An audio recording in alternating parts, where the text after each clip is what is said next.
ये दुखद है जो घटना हुई है। हमारे सांसद जियाउर रहमान जब संभल में ही नहीं थे और उसके बावजूद भी उन पर एफआईआर दर्ज करना, ऐसा उदाहरण कभी किसी को मिला होगा देखने को, सुनने को? एक पुलिस ऑफिसर ये कह रहा हो कि नेता बनना छोड़ दो, नेताओं का सहारा लेना छोड़ दो, किसके लिए भाषा थी वो? और मैं ये कहना चाहता हूं, हालांकि सब जानकारी आपके पास है, दुखद है कि नईम जैसे नौजवान की जान चली गई, बिलाल की जान गई है, रोमान की जान गई है, कैफ, अयान, और इसमें से कुछ कम उम्र के भी हैं। मुझे याद है जब मैं लखनऊ में प्रेस कर रहा था, उस समय जो जानकारी थी और जो जानकारी छिपाई जा रही थी, जब वहां पर लोकल स्तर से जानकारी हासिल हुई, तब मैंने कहा कि नईम की जान गई है और पुलिस की गोली से गई है। आप लोगों पे सब वीडियोस हैं, आप लोगों पे जगह जगह से वीडियोस मिले हैं, कवरेज है पूरा का पूरा कराया गया ये दंगा है। और किसने कराया? सरकार ने कराया, क्योंकि सरकार जो बेईमानी कर रही थी, सरकार जिसने वोट लूटा, सरकार ने जिसने मशीन पर ईवीएम की बटन बार बार पुलिस से दबाई, प्राइवेट ड्रेस में पुलिस लगाई, उस चुनाव में इनकी धांधली, इनकी चोरी न पकड़ी है, इसलिए जानबूझ करके संभल में घटना कराई है। और मैं पढ़ना चाहता हूं, संभल की शाही जामा मस्जिद के खिलाफ 19/11/2024 को सिविल जज चंदौसी संभल में एक याचिका डाली गई। कोर्ट ने दूसरे पक्ष की सुने बगैर उसी दिन 19/11/2024 को सर्वे के आदेश दे दिए। ताज्जुब तो इस बात का है कि ऑर्डर मिलने के बाद ही संभल के जिलाधिकारी, संभल के पुलिस अधीक्षक आदेश को पढ़े बगैर 2 घंटे बाद ही सर्वे के लिए पुलिस बल के साथ शाही जामा मस्जिद पहुंच गए। जामा मस्जिद की कमेटी, जनप्रतिनिधि, उलेमा इकराम, सभी अधिवक्ताओं ने सहयोग दिया। जिस समय पहली बार सर्वे हुआ है और कोर्ट के आदेश के बाद पूरा का पूरा सहयोग, जो भी वहां जिम्मेदार लोग थे, जो भी जिम्मेदार वहां पर मौके पे थे, सबने सहयोग किया। जिलाधिकारी संभल और पुलिस अधीक्षक संभल ने 2.5 घंटे सर्वे के बाद कहा, अब सर्वे पूरा हो चुका है और अब रिपोर्ट कोर्ट को भेज दी जाएगी। दिनांक 22/11/2024 फ्राइडे को जुमे की नमाज के लिए लोग नमाज अदा करने के लिए जामा मस्जिद पहुंचे, लेकिन पुलिस प्रशासन ने बैरिकेडिंग लगा दी ताकि लोग नमाज न पढ़ सकें। उसके बाद भी लोगों ने संयम बरता,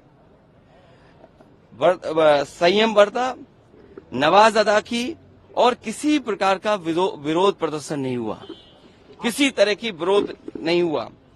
29 तारीख को कोर्ट की अगली तारीख तय थी। शाही जामा मस्जिद की कमेटी और मुस्लिम समाज के सभी लोग कोर्ट के केस की पैरवी के लिए तैयारी कर रहे थे, परंतु दिनांक 23 तारीख को रात पुलिस प्रशासन द्वारा कहा गया कि 24 तारीख को यानी अगले दिन सुबह को दोबारा सर्वे किया जाएगा। आखिरकार पहले एक बार सर्वे हो गया। ये आदेश पुलिस प्रशासन को किसने दिया कि दोबारा सर्वे आपका होगा, जब पहले सर्वे में सब लोगों ने सहयोग मदद की, पूरा सर्वे हुआ, किसी को आपत्ति नहीं थी सर्वे पर, लेकिन जानबूझ करके आगे शाही जामा मस्जिद की कमेटी और अधिवक्ता ने कहा कि एक सर्वे तो मुकम्मल हो चुका है, अब दूसरे सर्वे की क्या आवश्यकता है। कोर्ट के आदेश का हमने पालन कर दिया, अगर दूसरा सर्वे करना है तो दोबारा आदेश करवाएं, कोर्ट के आदेश के बाद हम दोबारा सर्वे करा देंगे। लेकिन जिलाधिकारी संभल और पुलिस अधीक्षक संभल ने कोई सुनवाई नहीं की और तानाशाही दिखाते हुए और सुबह के वक्त से पहले शाही जामा मस्जिद आ गए। शाही जामा मस्जिद कमेटी और मुस्लिम समाज के लोगों ने फिर भी धैर्य रखा और दोबारा सर्वे के लिए अंदर ले गए।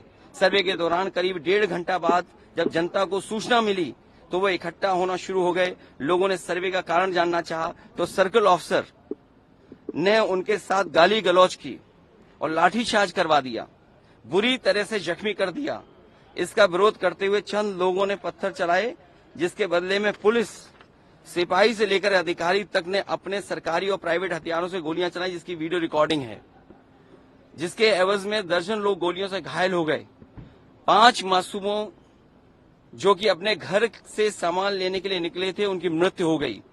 संभल का माहौल बिगाड़ने में याचिका दायर करने वाले लोगों के साथ पुलिस और प्रशासन के लोग जिम्मेदार हैं।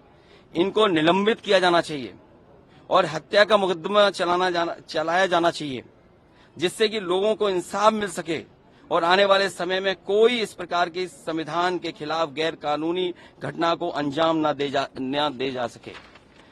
और बीजेपी के लोग ये कह रहे हैं कि संभल को बांग्लादेश बनाना चाह रहे हैं। देखिए, अगर आप बीजेपी की बात मानोगे तो गड्ढे में गिरोगे जाके, बीजेपी की बात मानोगे तो खाई में गिरोगे।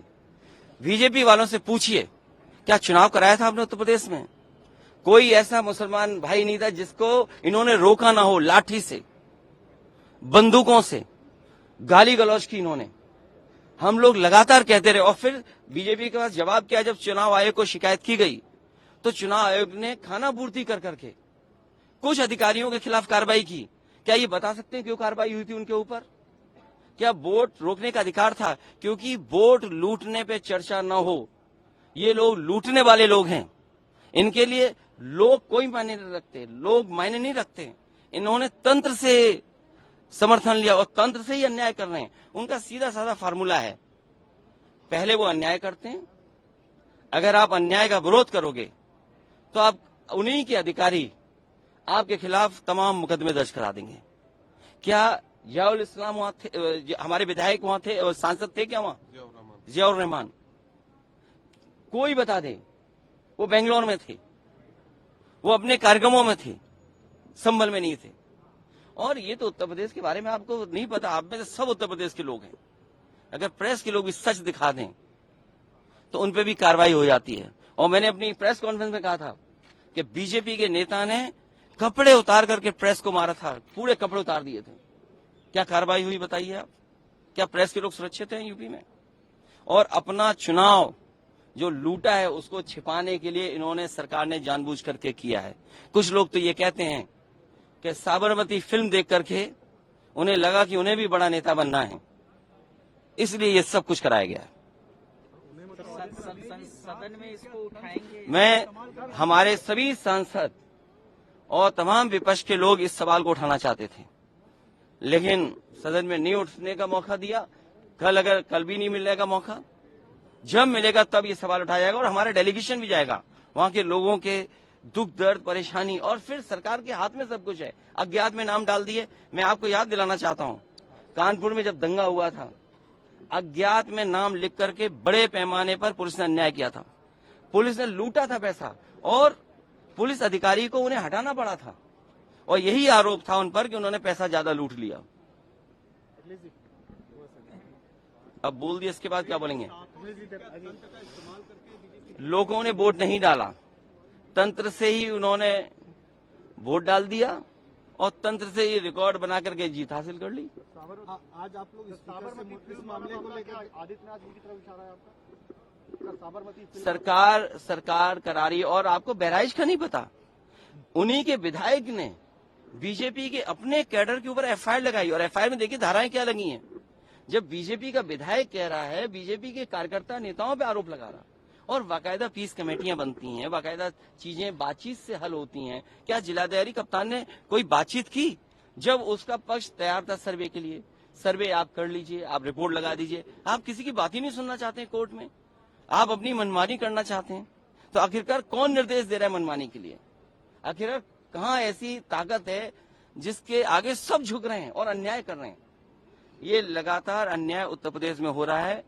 ये इसलिए हो रहा है क्योंकि अपनी नाकामी छिपाना चाहते हैं और सबसे ज्यादा कमजोर जो लोग हैं उनकी तरफ ही जाना चाहते हैं। धन्यवाद। इसी तो उन पे एफआईआर दर्ज क्यों हो गई या उनका नाम क्यों डाल दिया गया? मैं इसी संबंध में मिला हूँ, और अज्ञात में हजारों नाम डाल दिए। इसलिए डालें कि दबाव बना लें। और पुलिस तो जानते हो कैसे काम करती है यूपी की।